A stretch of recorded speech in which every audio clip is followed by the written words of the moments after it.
it is my sincere and humble honor to speak to you briefly this morning. I grew up in the Carmel Firehouse half a block from here during the 1970s. As a young Carmel High graduate in 1987 and Carmel volunteer firefighter, I never imagined that I'd be speaking to you today about a nationally historic and tragic event decades later. As a firefighter for Sacramento Metropolitan Fire District, I responded to the World Trade Center in New York on September 11th, 2001. I was part of the 70-member FEMA Urban Search and Rescue team from Sacramento. There are 28 FEMA USAR teams throughout America, with 8 assigned in California, and the Sacramento team is California Task Force 7.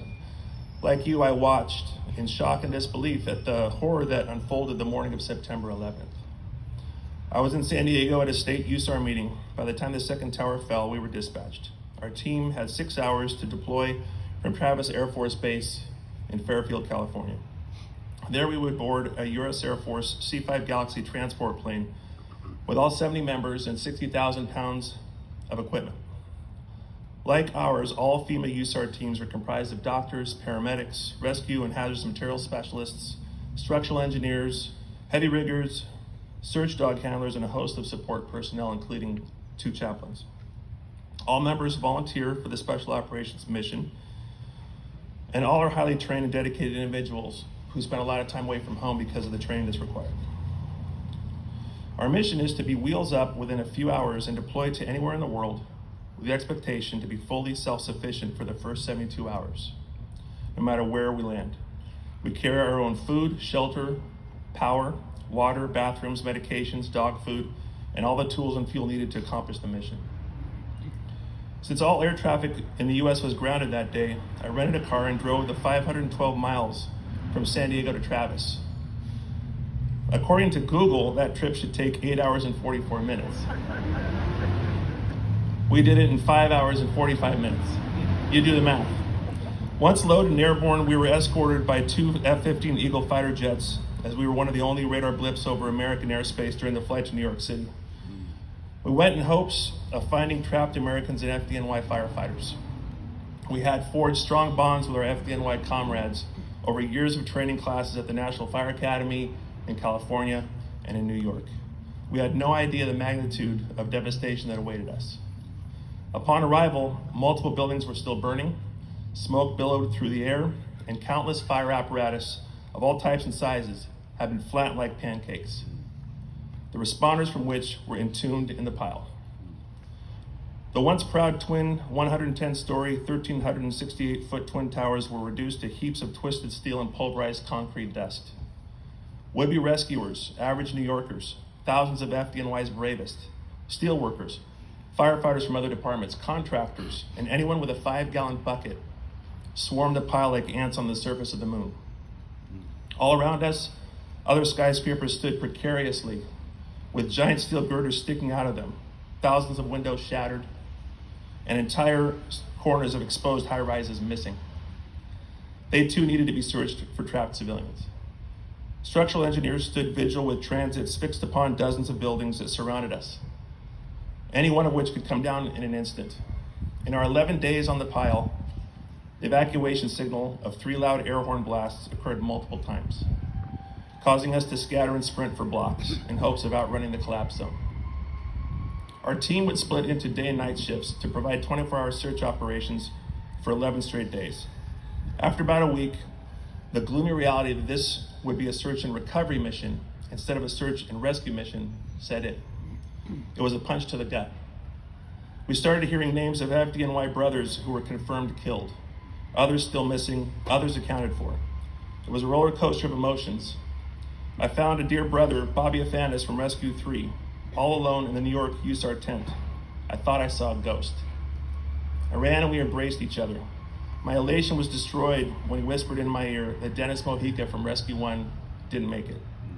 This would be the roller coaster of emotions and physical extremes that would define this deployment.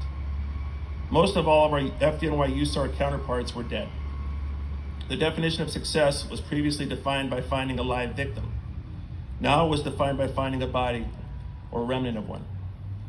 When any of the thousands of workers found any sign of human remains, all would stop out of respect. The silence was deafening. In the months that followed, it was confirmed that of the 2,977 killed on 9/11, 343 FDNY personnel, 37 Port Authority police, and 23 New York Police Department officers were among the murdered.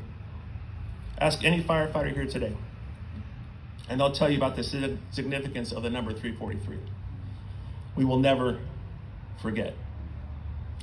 And yet, on the long ride home, in the back of a C-17, one of my dear friends, Mike Daw, who I just spoke to this morning, said it all. They didn't lose their lives, they gave their lives. Each of the above agencies has suffered ongoing losses as the cancers caused by ingesting carcinogenic materials that day and in the aftermath continue to kill hundreds more responders. The losses have been devastating. I spoke yesterday with retired FDNY Deputy Assistant Chief John Norman. He took over rescue operations for the entire World Trade Center as his predecessor was also killed. I told him of my trepidation in speaking to you today. He said, everyone needs to know their story. Dennis would not have traded places with anyone. In the wake of 9/11, we all felt a sense of unity, patriotism, and pride in America. Many found faith in God. My own faith in God and Jesus was definitely strengthened. It is my hope that the prayers that we find that sense of patriotism and humanity again, not because of an attack, but just because we're alive. Out of a sense of duty and patriotism, many Americans joined the military, including the man that I have the great honor and privilege of introducing to you today. In 2007, Congressman Jimmy Panetta volunteered for active duty and was deployed to Afghanistan in support of Operation Enduring Freedom. He worked with Special Forces units, and as a result of his meritorious service in combat, Congressman Panetta was awarded the Bronze Star.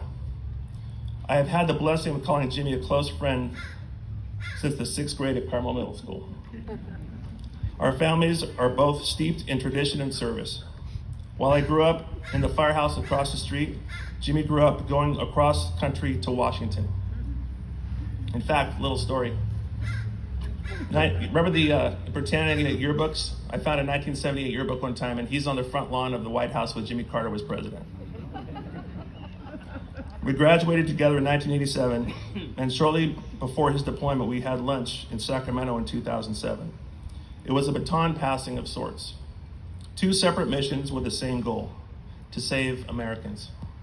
I promised him that my family would pray for his safe return, and that prayer was answered, and we on the Central Coast are blessed for it. Jimmy Panetta's service and love to this country knows no bounds. It runs marrow deep. So it is with my great honor to introduce my dear friend and our 20th Congressional District Representative, Congressman Jimmy Panetta.